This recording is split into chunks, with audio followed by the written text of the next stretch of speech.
Okay, so I'm going to talk about two characteristics of narratives that are perhaps a bit debatable, and try and relate them to what is rather an inclusive account of what narrative can be, I think. So I'm going to talk about narrative as a succession of signs, or a deferral of signs, and also about narrative research and how it can involve transferability and exception.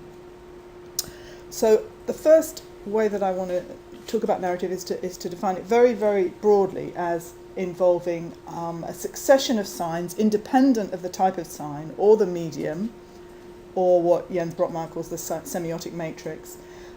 So that means that narrative really involves signs that accrete. That's why it's not description, in which groups of signs can be kind of taken out of order and shifted around. So in a narrative, the movement from sign to sign has a recognizable social, cultural, and historical significance. And you have to kind of add that because a number series is obviously also a progression of signs, but it doesn't have primarily a social, cultural, or historical significance. So a corollary of that kind of definition is that stories don't have universal currency. The reading of stories can shift or break down between distinct social, cultural, and historical worlds.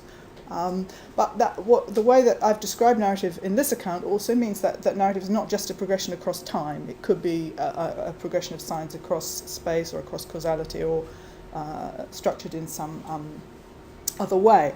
In many accounts of narrative, stories' temporal progression is privileged. Lives unfold in time, and so does the hearing or reading of stories, and stories' ability to parallel the life course on this dimension is taken as determining their value. But just because stories happen in time doesn't mean that time is the major organising principle for them. After all, they happen in space too, but we tend not to talk about the extraordinary significance of the way that oral sound propagates in space in terms of narratives. So I'm going to try and talk about narratives in a way, in some ways free of time. And one way to do this is to talk about narrative within still images, which Rosalind Krauss has done, I think, very interestingly, when she's looked at the images created by the artist Cindy Sherman. She's pointed out that there can be movement, a kind of what she calls an erosion of form from within across images. So she's in the case of the image on the left, for instance, which is Cindy Sherman's kind of mimetic reproduction of a history painting. She describes a kind of move towards formlessness in this picture. I think she says it's set in downward motion by the gravitational forces of the horizontal, which possibly means the whole thing looks like it's kind of sagging. But then this other image on the right is another Cindy Sherman image. Cindy Sherman produced a lot of photographs of ambiguous organic and inorganic materials looking as if they're kind of decomposing. So you can trace a progression across this image if you kind of zoom up on it and look at it again and again. A kind of a process of decay operating across and within the image that are in a way narrative progressions, and certainly in Barth's account of photographs he talks about that kind of progression as a characteristic of still images. So similarly, we could talk about objects as having narratives as well, and people quite frequently do. And you probably all have heard of the some of the history of the world in 100 objects exhibition and book and radio series that was produced by the British Museum and the BBC. And I've just shown here one object from that set of productions, which is a West African drum. Of course, there were stories written about this object, and it can be fitted into broader historical narratives, but the visible marks that it bears also shows its story to some extent independently of the other stories. So here, you can see in the wood the origin of the drum, and the skin that makes the top of it reflects the next stage of its journey, which was to North America, and reflects its kind of quite complex and indeterminate position within slavery. And then the object's present location in the British Museum indexes the US-based collecting of rich English merchants who were also often implicated in slavery. So now some of this history is in a way written into the object, although much is not. But this kind of disjointed narrative does figure within the object, for instance, in this disconnect between the wood and the skin coming from different continents. Recently, Laura Mulvey has written about moving image narratives, that contemporary visual technologies point up some quite different ways that you can look at moving image narratives, because the way that we're now all accustomed to pausing images, repeating them, zooming in on them, taking them apart and recombining them in Photoshop and so on, all these processes emphasize how meanings can be deferred and reconfigured within a moving image narrative. They suggest, she says, a more reflective and pensive way of relating narratively to images. Now, she's talking in this interesting book, which is called Death 24 Times a Second, I think. She's talking about moving images, but still images and objects present a similar kind of possibility of deferred narrative, I think, where across the image or the object, there is repeatedly stirred up by differences within it, this possibility of a kind of deferred, pensive narrative reading. Okay, so I think I'm going to just move on now to talk about another kind of area that is often said to define narrative in a second area after the succession of signs, and that is its specificity or particularity. This is a really general feature that you'll find in many accounts. For instance, Jerome Bruner says that the particularity of stories is what distinguishes them from theory. And I think this is a really useful distinction, but not fully tenable. My work and the work of a lot of other people uses multiple instances of narratives studied across multiple participants. So not as many as will be addressed in a quantitative study, of course, but in that way it's quite similar to a lot of other qualitative work where you gather a reasonably large qualitative data set. And in that work, you are looking across stories, not really for features that would allow you to generalize, because to do that you'd be needing to follow defined conventions of sampling and significance, but instead you're looking really for what Lincoln and Guboff called in the 80s transferability of what you find to other kinds of contexts, so that you can relate the findings from one narratives in one context to those in another context. Transferability is like a kind of pragmatic recasting of generalizability and predictivity, I would say. So narratives analysed across multiple instances can produce heuristics, if not theories, perhaps. And I think this is reasonably okay to aim for, because in most social science what we call theory is often a heuristic rather than a theory. But it's still, I think, important to aim for, because what you're doing with this kind of work is saying that you can say something more than just something descriptive or singular about the narratives that you're dealing with, without over-claiming at the level of theory about what you're doing. So the role of exceptions and specificity doesn't seem very strong in that kind of work. However, it's still the story's rootedness in particularity that allows them to bring into such research phenomena that are new or ignored or difficult. It's this kind of rooted particularity of stories that allows narrative research to develop, to become transferable, to build better heuristics. There's a large amount of another kind of narrative research, which is much more obviously grounded in particularity. That is, research that deals with life stories, biographies, and cases. And in this kind of work, Elliot Mishler has emphasized the importance of the variability of those kinds of data sets. And this kind of research is really doing something different from what a lot of qualitative research does, contributing something really distinctive in its exhaustive pursuit of what is different about a story, another story, looking for the disregarded story, and so on. I think in this kind of narrative particularity functions like particularity with the other larger data sets in two different kinds of ways, actually. First of all, narrative researchers use the particularity of narratives to illustrate a general phenomenon. And that's what we frequently do if we want to say that there's this kind of story found across a data set and we're going to use a particular emblematic story to illustrate that. So in these cases, we're taking stories that are found or constructed and using them to illustrate a more general finding. And often we'll do that by including that some of the more exceptional features of a narrative, because the idiosyncrasy of a story used to illustrate often helps the argument because it suggests commonality across highly idiosyncratic circumstances. The other way in which narrative particularity functions in research is explicitly as exception, that is to point out radically different phenomena rather than to illustrate more general ones. And this kind of particularity involves quite unassimilable stories, really, which point us outside the conventional theoretical frame. So these are like deviant case narratives, really. These stories are often a bit problematic for narrative researchers, and some researchers are even inclined to throw them out because they disturb the current data set that they've got.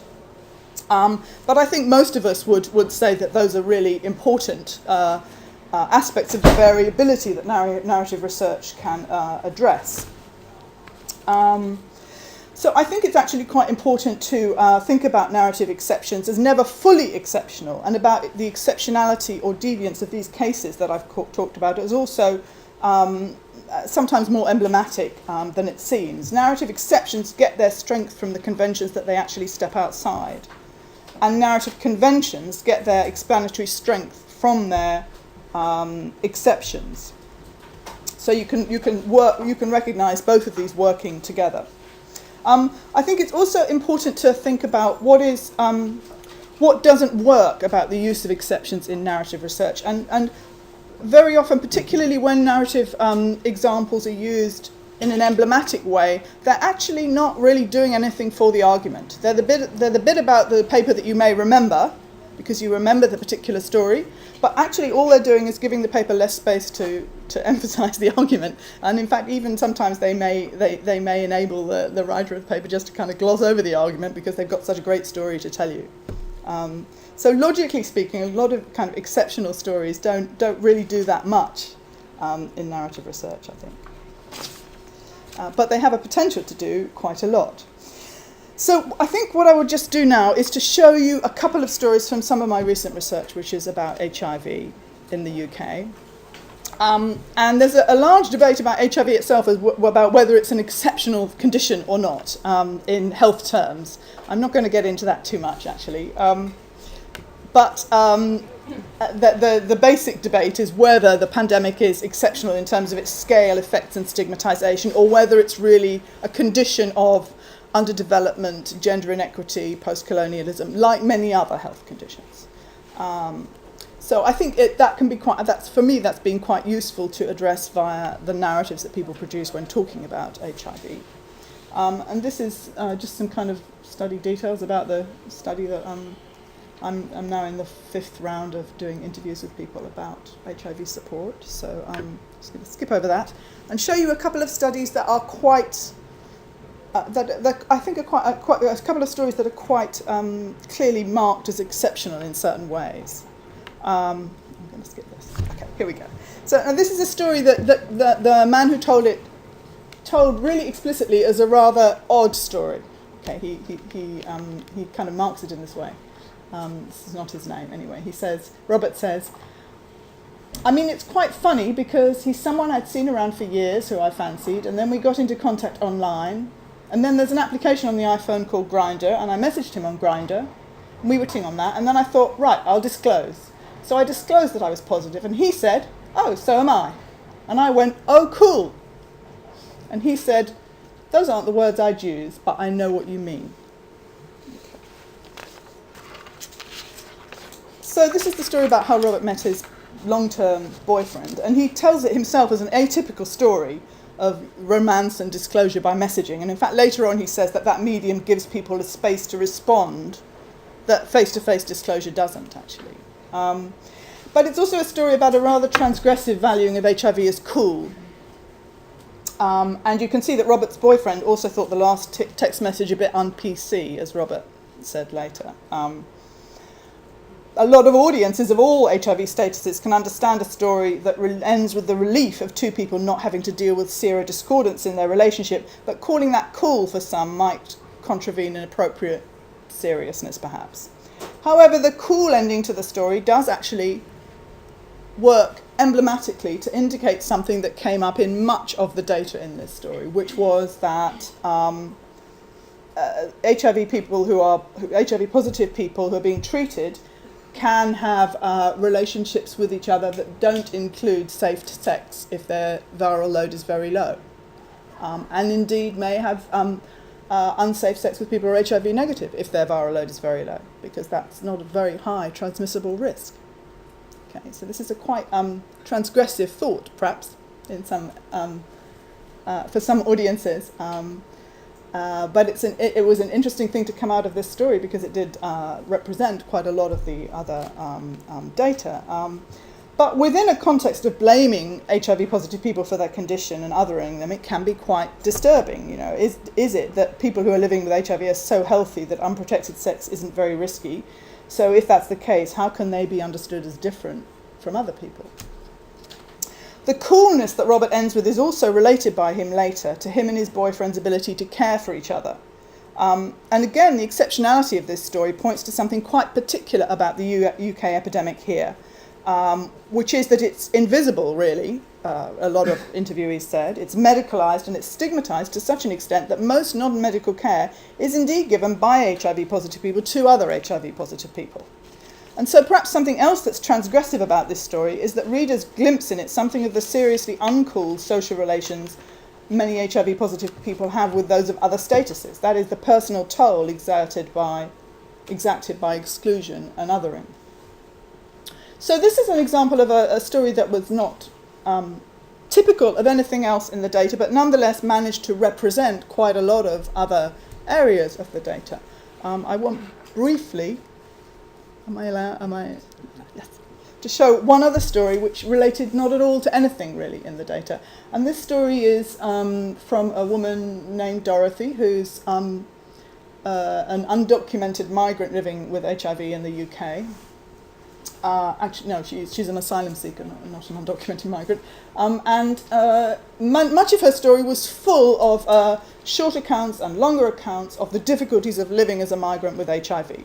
And, you know, accounts of being in detention, accounts of living on £30 a week, accounts of the difficulties of disclosure to various people in her family network. But she also told stories that were also about difficulties, but that didn't have, that really dropped out of the data as having not much to say about any of the rest of the material. So, and this is one of the stories that she told that was so atypical in this respect. She's talking about her daughter. And you can see, as you read through, or I'll read it through, but it's a little bit less explicit than the other story, perhaps. She says, her daughter is still in her country of origin. I tried to bring her, but it didn't work out. That means she came to the UK and she thought she could bring her daughter. Completely unfounded, unfortunately. And then I thought she was in primary school there, going to secondary school, so I hadn't looked for a place for her because I thought it was going to be possible to bring her to the UK to secondary school. But it didn't. I had to go back to my sister again and beg her to take her, so she took her. And then at one time she beat her up with, you know, the rawhide. You know, they put a stick at the other end. She beat her. My daughter never told me. She beat her and she put salt and put chilies. My daughter never told me. I didn't know about it until she went to visit her father's sister. That's when they saw the scars and asked her, and then she told them that my sister had beaten her and she had stolen some money from her. She didn't want me to send her money, so her daughter had been stealing money so that her mother wouldn't send so many remittances home. But I said when I was going to, this is boarding school, my parents used to give me 50 cents at least, you know. I feel I haven't been there for my children, you know. And my son died in his sleep. He had a non-HIV related condition. And I understand he was fasting. I don't know what for. And I don't know, they told me at one time he wanted to commit suicide.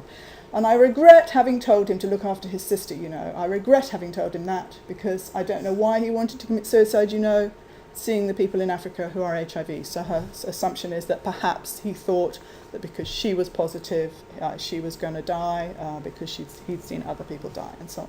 So this is a complex story about very untypical events. And, one could say that it doesn't fit into any of the kind of content categories of the other stories. But I think what's quite important about it is that these very particular elements of this story do still point us towards areas about living with HIV that are not really explored at all. Things like family members' very complex responses to the epidemic, the very variable responses that children have to growing up with parents who are positive. The difficult and quite protective relationships that children can have with their parents around HIV. So these are all, this is variability that's very important to know about, even if in the present, recognising it's probably all that we can do. If you look at this data set, that's all I can really do is note these things. Because otherwise I would just be settling for the stories that are exemplary, the ones that I kind of know about. The ones that don't really fit with the messiness of lives. And I think that's one of the value of narrative exceptions is to keep us in touch with that inchoateness of lived experience. I'm going to stop there.